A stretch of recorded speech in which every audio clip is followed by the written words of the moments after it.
बहुत समय पहले की बात है। सोनपुर नामक गांव में प्रीति अपने चाचा चाची के साथ रहती थी। प्रीति की चाची सुजाता बहुत ही कठोर स्वभाव की औरत थी। सुजाता बिल्कुल नहीं चाहती थी कि प्रीति उसके घर में रहे। सुजाता प्रीति को बहुत ज्यादा परेशान करती ताकि वह उसके घर से भाग जाए। उससे घर का सारा काम कराती, झाड़ू पोंछे से लेकर किचन तक सारा काम प्रीति से ही कराती और पूरे दिन सुजाता आराम करती। सुजाता प्रीति को पूरे दिन में सिर्फ एक वक्त का ही खाना देती, शाम को, वो भी रूखा सूखा। ओ प्रीति महारानी, इतने आराम से काम क्यों कर रही है? तुझे पता नहीं है क्या, आज मेरी बहन मुझसे मिलने आने वाली है। घर की अच्छे से सफाई कर और हाँ, स्वादिष्ट खाना बना। खाना बनाने के बाद खाने की तरफ आंख उठाकर भी मत देखना। जी चाची जी, मैं सब काम कर दूंगी और खाना बनाकर भी रख दूंगी। मैं उसकी तरफ देखूंगी भी नहीं। आप शाम को मुझे जैसा रूखा सूखा खाना देती हैं बस ऐसे ही दे देना, उसी से मैं अपना पेट भर लूंगी। आपने मुझे अपने घर में रखा है, यही मेरे लिए बहुत बड़ी बात है।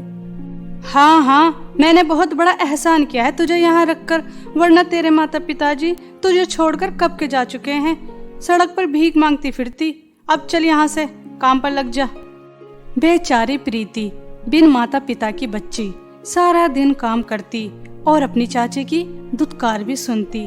शाम हो जाने के बाद सुजाता की बहन आ जाती है। सुजाता और भावना दोनों मिलकर बहुत मस्ती करती हैं और खाना भी बहुत मजे से खाती हैं। जब प्रीति के खाने का समय होता है तो प्रीति अपनी चाची के पास आती है और सुजाता से कहती है, चाची जी, मेरे खाने का समय हो गया, मुझे कुछ खाने के लिए दे दीजिए। क्यों मनहूस, तुझे दिखाई नहीं दे रहा? मैं अपनी बहन से बातें कर रही हूँ। अपनी मनहूस शक्ल लेकर कहीं भी आ जाती है। एक दिन खाना नहीं खाएगी तो मन नहीं जाएगी। खाने का समय हो गया, खाना दे दीजिए। मनहूस। ऐसा कहकर सुजाता बहुत गुस्से में उठती है और कल की सूखी रोटी प्रीति के आगे फेंक देती है और उससे कहती है, मनहूस, ये ले रोटियां और भर ले अपना पेट और दोबारा मुझे डिस्टर्ब करने मत आ जाना, वरना मुझसे बुरा कोई नहीं होगा। प्रीति अपनी चाची की दी हुई सूखी रोटियां को बहुत मुश्किलों से निगलती है और पानी पीकर सो जाती है। सुबह होने के बाद प्रीति रोजाना की तरह काम में जुट जाती है। सुजाता की बहन भावना सुजाता से बात कर रही थी और उससे कह रही थी, दीदी, आपने सुना है सोनपुर गांव में एक ब्यूटी कंपटीशन होने वाला है। मैं यहाँ पर आपके पास इसलिए ही आई हूँ। मुझे ब्यूटी कंपटीशन में जाना है और जीत कर भी आना है। आप तो मेरे सुंदरता को जानती ही हो कि मैं कितनी सुंदर हूँ, लेकिन दीदी, उस ब्यूटी कंपटीशन में सिर्फ लहंगा ही पहनकर जा सकते हैं। आपको मुझे एक लहंगा दिलाना होगा। आप जीजा जी से कहकर मुझे एक लहंगा दिला दो, वो भी एक अच्छे ब्रांड का। ठीक है दीदी? हाँ, क्यों नहीं, तुम मेरी सबसे अच्छी बहन हो और छोटी भी। मैं तुम्हें अच्छे ब्रांड का एक लहंगा जरूर दिलाऊंगी और देखना, तुम ही इस ब्यूटी कंपटीशन को जीत कर आओगी। सुजाता और भावना की बातें प्रीति सुन लेती है। प्रीति भी बहुत सुंदर थी और वो भी ब्यूटी कंपटीशन में जाना चाहती थी। प्रीति सोचती है, हाँ, मैंने भी न्यूज़पेपर में देखा था, हमारे गांव में एक ब्यूटी कंपटीशन होने वाला है। मैं ब्यूटी कंपटीशन में जाना तो चाहती हूँ, मगर पता नहीं चाची जी मुझे लहंगा दिलाएंगी या नहीं। एक बार चाची जी से बात करके देखती हूँ। चाची जी दिल की बुरी नहीं है, हो सकता है वो मुझे लहंगा दिला दें। ऐसा सोचकर प्रीति अपनी चाची के पास जाती है और कहती है, चाची जी, मैं भी ब्यूटी कंपटीशन में जाना चाहती हूँ। आप मुझे भी एक लहंगा दिला देना, ब्रांड का नहीं, सिंपल सा ऐसे ही दिला देना, क्योंकि ब्यूटी कंपटीशन में लहंगा पहनकर ही जाना है। मेरा बहुत मन है ब्यूटी कंपटीशन में जाने का। क्या दीदी, आप इस नौकरानी को लहंगा दिलाएंगी और मेरे सामने इसे ब्यूटी कंपटीशन में खड़ा होने का मौका देंगी? मेरी सुंदरता के सामने वैसे कोई भी नहीं टिकता और ये नौकरानी तो बिल्कुल नहीं। दीदी, इस नौकरानी के अंदर बहुत हिम्मत है जो आपसे लहंगा मांग रही है। आप इसे कुछ कह क्यों नहीं रही? आपने भी अपने नौकरों को बहुत सिर पे बिठा के रखा है, इनकी असली औकात क्यों नहीं दिखाती आप? हाँ मेरी प्यारी बहन, तू बिल्कुल ठीक कह रही है। मैंने इस मनहूस को कुछ ज्यादा ही छूट दे रखी है। कुछ नहीं कहती तो सर पर ही चढ़कर बैठ गई। देखो तो इसकी इतनी हिम्मत हो गई, मुझसे लहंगा मांग रही है, वो भी ब्यूटी कंपटीशन में जाने के लिए। कलयुग आ गया, कलयुग। रुक, तुझे तो मैं तेरी औकात अभी दिखाती हूँ।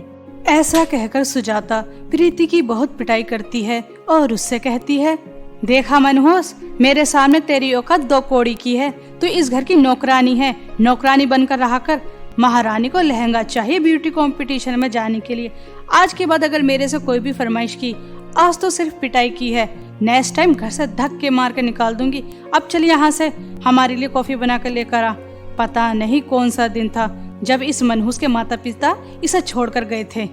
दीदी छोड़िए ना, आप इस नौकरानी की वजह से अपना मूड क्यों खराब करती हो। चलिए हम शॉपिंग पर जाते हैं और लहंगा लेकर आते हैं। भावना और सुजाता शॉपिंग पर चली जाती हैं। वहीं दूसरी तरफ प्रीति बहुत रोती है क्योंकि सुजाता ने प्रीति की बहुत पिटाई की थी। प्रीति के शरीर में बहुत दर्द हो रहा था और उसे घर का काम भी करना था। प्रीति अपनी माँ की तस्वीर के सामने जाती है और बहुत जोर जोर से रोती है। माँ, आप देख रही हैं मेरी किस्मत कितनी खराब है। आप दोनों तो मुझे छोड़कर स्वर्ग में आराम से हैं और यहाँ मैं नर्क जैसी जिंदगी जी रही हूँ। चाची मेरे ऊपर कितना अत्याचार करते हैं। मैं ब्यूटी कंपटीशन में जाना चाहती हूँ मगर जा नहीं सकती। अगर आप जिंदा होती तो मैं इस ब्यूटी कंपटीशन में जाती भी और जीत कर भी आती। मेरी किस्मत इतनी अच्छी कहाँ है, मैं ब्यूटी कंपटीशन में नहीं जा सकती क्योंकि मेरे पास लहंगा ही नहीं है। माँ, अगर आज आप जिंदा होती तो कितना अच्छा होता, मेरा हर एक सपना पूरा होता। मुझे कभी किसी की पिटाई सहन नहीं करनी पड़ती और ना ही किसी का अत्याचार सहना पड़ता। आप मुझे छोड़कर क्यों चले गई माँ? आप मुझे छोड़कर क्यों चले गई माँ? ऐसा कहकर प्रीति बहुत जोर जोर से रोने लगती है। तभी प्रीति को एक आवाज आती है। वह आवाज कहीं और से नहीं बल्कि प्रीति की स्वर्गवासी माँ की तस्वीर से ही आ रही थी। हाँ मेरी बच्ची, मुझे पता है तेरे ऊपर कितना अत्याचार होता है, लेकिन तुझे परेशान होने की जरूरत नहीं है। मैं हमेशा तेरे साथ हूँ। तू ब्यूटी कंपटीशन में जरूर जाएगी मेरी बच्ची, तेरा सपना जरूर पूरा होगा। मैं जानती हूँ तेरा बचपन से ही सपना था ब्यूटी कंपटीशन में जाने का। जब तुझे ब्यूटी कंपटीशन में जाने का मौका मिला है तो तू पीछे नहीं रहेगी मेरी बच्ची। तुझे एक लहंगे की जरूरत है ना, तेरी माँ तुझे एक जादुई लहंगा देती है। माँ, आप मुझसे बातें कर सकती हैं। मुझे बहुत अच्छा लगा आपकी आवाज़ सुनकर। सच माँ, आप मुझे जादुई लहंगा देंगी? मैं ब्यूटी कंपटीशन में जा सकती हूँ। सच में एक माँ ही होती है जो अपनी बेटी की हर ख्वाहिश को पूरा करती है। माँ से अच्छा कोई नहीं होता। मेरी प्यारी बच्ची, तेरा जादुई लहंगा तेरी अलमारी में रखा है। जा उस अलमारी को खोलकर देख, उसके अंदर एक जादुई लहंगा रखा है, तो उसे ब्यूटी कंपटीशन में पहनना। देखना ब्यूटी कंपटीशन तो मेरी बेटी ही जीतेगी। प्रीति अपनी माँ के कहने पर अपनी अलमारी खोलकर देखती है तो उसके अंदर एक बहुत ही सुंदर जादुई लहंगा रखा था, जिसे देखकर प्रीति बहुत ही ज्यादा खुश हो जाती है। वहीं दूसरी तरफ भावना और सुजाता भी शॉपिंग से वापस आ जाती हैं और वह भी एक सुंदर सा लहंगा लेकर आती हैं, लेकिन जादुई लहंगे के सामने उनका लहंगा कुछ भी नहीं होता। कल मुही प्रीति कहाँ है? हम दोनों शॉपिंग से वापस आ गए, हमारे लिए फ्रेश जूस लेकर आ। भावना, बाहर कितनी गर्मी थी, मैं तो गर्मी के मारे मर ही जाती। प्रीति सुजाता और भावना के लिए फ्रेश जूस लेकर आ जाती है। ऐसे ही समय बीत रहा था और वह दिन आ जाता है जिस दिन ब्यूटी कंपटीशन था। सुजाता और भावना ब्यूटी कंपटीशन में चली जाती हैं। प्रीति उनके जाने के बाद उस जादुई लहंगे को पहनकर ब्यूटी कंपटीशन में जाती है। जादुई लहंगा पहनते ही प्रीति पहले से भी और भी ज्यादा सुंदर हो जाती है। सबकी नजर प्रीति से हट ही नहीं रही थी क्योंकि प्रीति का जादुई लहंगा बहुत चमक रहा था और प्रीति भी बहुत सुंदर लग रही थी। प्रीति उस ब्यूटी कंपटीशन को जीत जाती है, जिसे देखकर सुजाता और भावना आग बबूला हो जाती हैं। घर आने के बाद सुजाता प्रीति से कहती है, क्यों मनहूस, जब तेरे पास इतना सुंदर लहंगा था फिर तू मेरे पास क्यों आई थी? अब सच सच मुझे बताना कि तेरे पास ये लहंगा कहाँ से आया। चाची जी, ये लहंगा मुझे मेरी स्वर्गवासी माँ ने दिया है। ये कोई मामूली लहंगा नहीं है, ये जादुई लहंगा है। इस लहंगे को जो भी पहनेगा वो बहुत सुंदर हो जाएगा। माँ ने मुझे ऐसे ही बताया था। दीदी, ये कह तो बिल्कुल सच ही रही है। जब इस नौकरानी ने ये लहंगा पहना तो ये कितनी सुंदर हो गई। आपको इससे ये लहंगा छीन लेना चाहिए। ये जादुई लहंगा आपका और मेरा होना चाहिए। हम और भी ज्यादा सुंदर हो जाएंगे और अमीर भी। इसके बाद हम इस नौकरानी को यहाँ से धक्के मार के निकाल देंगे। इस जादुई लहंगे को पहनकर मैं एक बड़े कंपटीशन में जाऊंगी, फिर मुझे कोई टक्कर नहीं दे सकता। सुजाता भावना की बातें सुनकर बहुत ज्यादा खुश होती है और सुजाता प्रीति से वह जादुई लहंगा छीन लेती है और भावना को दे देती है। जैसे ही भावना वह जादुई लहंगा पहनती है तो भावना बहुत ज्यादा बदसूरत हो जाती है, जिसे देखकर सुजाता चौंक जाती है। तभी उस जादुई लहंगे से एक आवाज आती है, ये जादुई लहंगा है, अच्छे लोगों के काम आता है, बुरे लोगों के काम नहीं आता। तुमने बेचारी प्रीति के ऊपर बहुत अत्याचार किया है सुजाता। तुम्हारी बहन को इसकी सजा मिल गई। अब तुम्हारी बहन हमेशा के लिए बदसूरत ही रहेगी और इसकी सजा तुम्हें भी मिलेगी। तुम भी हमेशा हमेशा के लिए बदसूरत हो जाओगी। तभी उस जादुई लहंगे से एक रोशनी आती है और सुजाता भी उस रोशनी की वजह से बहुत बदसूरत हो जाती है।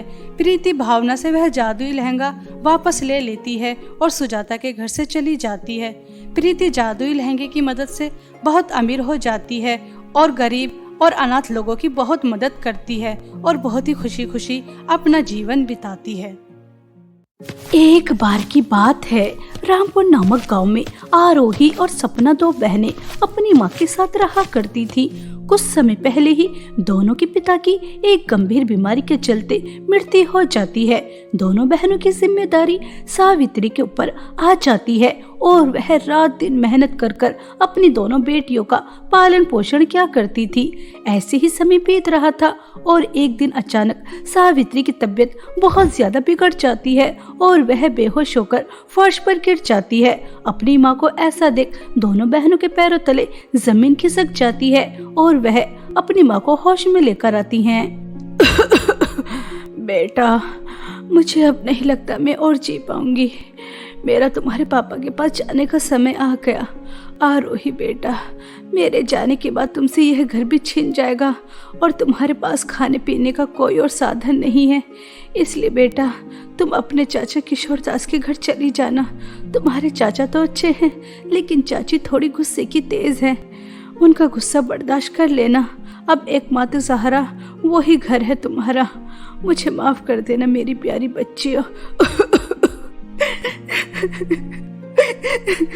नहीं नहीं माँ, आपको कुछ भी नहीं होगा। आप बहुत जल्दी ठीक हो जाएंगे। देखना, हम दोनों बहन आपको कुछ नहीं होने देंगे। आप हमारे साथ हमेशा रहेंगे। माँ, अपनी आंखें खोलो। अभी तो आप हमसे बातें कर रही थी, अचानक आपने अपनी आंखें बंद क्यों कर ली? माँ, अपनी आंखें तो खोलो। कृपया करके हमारी बात तो सुनो माँ। दोनों बहनें बहुत ही ज्यादा फूट फूट कर रोती हैं और कुछ समय बाद अपनी माँ का दाह संस्कार कर देती हैं और अपनी माँ की आखिरी ख्वाहिश सोचकर अपने चाचा चाची के घर चली जाती हैं। दोनों बहनों को देखकर चाची सुमन आग बबूला हो जाती हैं और वह दोनों बहनों को जोर से थप्पड़ मारकर कहती हैं, तुम दोनों गरीब मनहूस बहनों की मेरे महल जैसे घर में पैर रखने की हिम्मत कैसे हुई? तुमसे हमने सारे रिश्ते नाते तोड़ दिए थे। तुम जैसे गरीबों से हमें कोई रिश्तेदारी नहीं रखनी। सारा घर गंदा कर दिया। अभी इसे अच्छी तरह से पवित्र करवाना पड़ेगा। जाओ, निकलो यहाँ से अपनी मनहूस शक्ल लेकर। पता नहीं कहाँ से आ गए गरीब। चाची जी, हम दोनों अनाथ बहनें कहाँ जाएंगे? आपका ही तो सहारा है। हमें अपने घर में रहने की थोड़ी सी जगह दे दीजिए। सुमन, अब इतनी भी कठोर मत बनो। यह दोनों बेचारी अब कहाँ जाएंगी? सुमन अपने पति की बात मान जाती है और दोनों बहनों को अपने घर में रख लेती है, लेकिन सिर्फ एक नौकरानी बनाकर दोनों बहनों से गधों की तरह काम करवाती। जब दिल में आता तो बेरहमी से उनकी पिटाई भी कर दिया करती थी और खाने के नाम पर तो रूखा सूखा देती थी और पहनने के लिए फटे पुराने कपड़े। दोनों बहनें अपनी किस्मत समझकर इतनी अत्याचार वाली जिंदगी अपनी चाची के घर में व्यतीत कर रही थी। ऐसे ही एक दिन सुमन दोनों बहनों से बहुत ही ज्यादा काम करवाने के बाद सड़ा हुआ खाना देती है।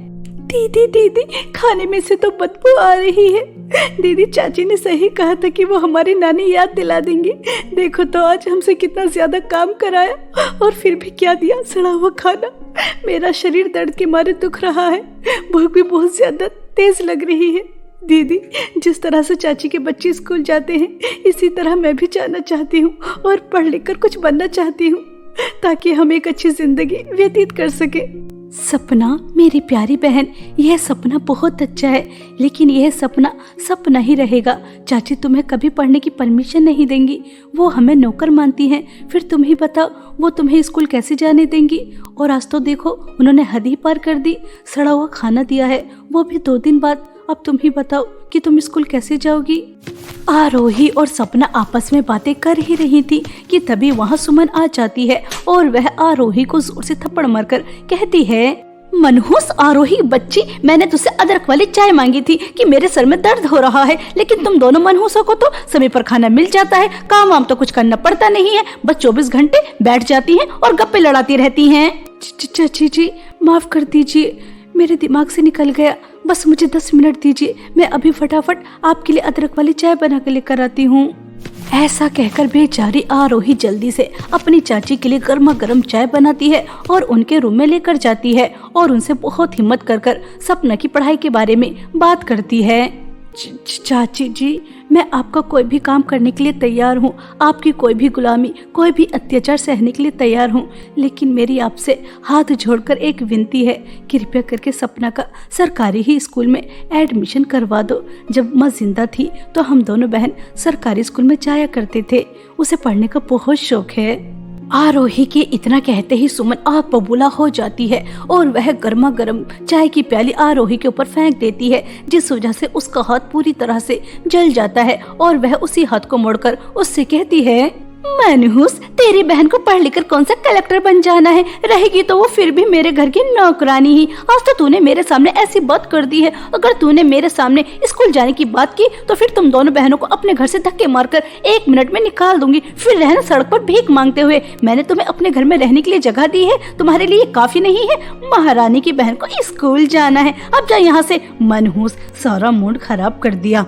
बेचारी आरोही रोते हुए अपनी चाची के पास से आ जाती है। तभी सपना अपनी बहन के लिए हल्दी का लेप लेकर आती है और कहती है, दीदी मुझे माफ कर दो, यह सब कुछ मेरी वजह से हुआ है। दीदी, यह हल्दी का लेप लगा लीजिए, इससे आपके जख्म ठीक हो जाएंगे और मैं आज के बाद स्कूल जाने की बात कभी नहीं करूंगी, अपने दिल और दिमाग से यह ख्याल निकाल दूंगी। दीदी, आज की रात तो हमें पानी पीकर ही अपना गुजारा करना पड़ेगा, क्योंकि खाना तो सड़ा हुआ है। ऐसा कहकर सपना बहुत रोती है और आरोही भी अपने जख्मों पर हल्दी का लेप लगा लेती है और दोनों बहनें सड़ा हुआ खाना फेंककर पानी पीकर रोते रोते सो जाती हैं। सुबह हो जाने के बाद सुमन आरोही को बुलाती है और उससे कहती है, सुन करम चली, मेरी बहन आ रही है और मेरी बहन को गंदगी बिल्कुल भी पसंद नहीं है, इसलिए पूरे घर की अच्छी तरह सफाई कर देना और 5 तरह के अलग अलग पकवान भी बना देना। उसे अलग अलग वैरायटी के खाना खाना बहुत पसंद है। और तो सुन सपना की बच्ची, पूरे गार्डन की सफाई कर देना। अगर तुम दोनों मनहूस बहनों की वजह से कोई भी गलती हुई तो मैं तुम्हें छोड़ूंगी नहीं। चलो अब जाओ यहाँ से, अपने काम पर लग जाओ। पता नहीं वह कौन सी मनहूस घड़ी थी जब दोनों गरीब मनहूस बहन मेरे घर आई थी। बेचारी आरोही के हाथ में अभी भी छाले थे, उनमें अभी भी जलन हो रही थी, लेकिन वह अपनी चाची को काम करने से मना नहीं कर सकती थी। उसे मजबूरी में ऐसे ही छालों में घर का सारा काम करना पड़ता है। पहले वह पूरे घर की सफाई करती है, उसके बाद इतने दर्द में बहुत मुश्किलों से चूल्हे के पास जाकर 5 तरह के अलग अलग पकवान बनाती है और सपना गार्डन की सफाई कर रही थी। ऐसे ही दोनों बहनें अपना अपना काम कर रही थी। कुछ समय बाद सुमन की बहन विनीता आ जाती है और दोनों बहनें डाइनिंग टेबल पर बैठकर खाना खा रही थी कि तभी विनीता की नजर दोनों बहनों के ऊपर जाती है। छी छी, अरे अरे सुमन, तूने इतनी ज्यादा फटीचर गरीब नौकरानियों को क्यों रखा है? इनके कपड़ों से कितनी ज्यादा बदबू आ रही है। क्या ये खाना इन्होंने बनाया है? अरे यार, तू तो मेरे स्टैंडर्ड को अच्छी तरह से जानती है कि मैं नौकरानी भी कैसी रखती हूँ। मुझे ये खाना बिल्कुल पसंद नहीं। ऐसे गरीबों का हाथ का खाना मैं खाऊंगी? कभी भी नहीं। ऐसी गरीबों को तू कैसे बर्दाश्त कर रही है? अरे यार विनीता, तुम परेशान क्यों होती हो? तुम तो मेरी सबसे अच्छी बहन हो, तुम्हें तो मैं नाराज कर ही नहीं सकती। अगर तुम्हें यह नौकरानी पसंद नहीं आ रही तो कोई बात नहीं, राहुल के पापा यहाँ पर नहीं है, अभी के अभी इन दोनों गरीब बहनों को धक्के मारकर निकाल देती हूँ। लेकिन यार बस तुम नाराज मत हो। अगर तुम नाराज हो गई तो मुझे क्लब की मेंबरशिप कैसे दिलाओगी? तुम दोनों फटीचर गरीब बहनों, जाओ, अब तुम्हारा इस घर में कोई काम नहीं है और दोबारा अपनी मनहूस शक्ल लेकर यहाँ पर मत आ जाना। चाची जी, यह आप क्या कह रही हैं? इतनी रात को हम दोनों बहन कहाँ जाएंगे? हमारा तो आपके सिवा और कोई नहीं है। चाची जी, मैं आपकी पैर पकड़ती हूँ, हाथ जोड़ती हूँ, कृपया करके हमें मत निकालिए। हाँ हाँ चाची, इतनी रात हो रही है, हम कहाँ जाएंगे? हमें मत निकालिए, हमें मत निकालिए। हम दोनों बहनों से जो भी करने के लिए कहेंगे हम वो सब करने के लिए तैयार हैं और कोई शिकायत का मौका भी नहीं देंगे, लेकिन कृपया करके हमें मत निकालिए।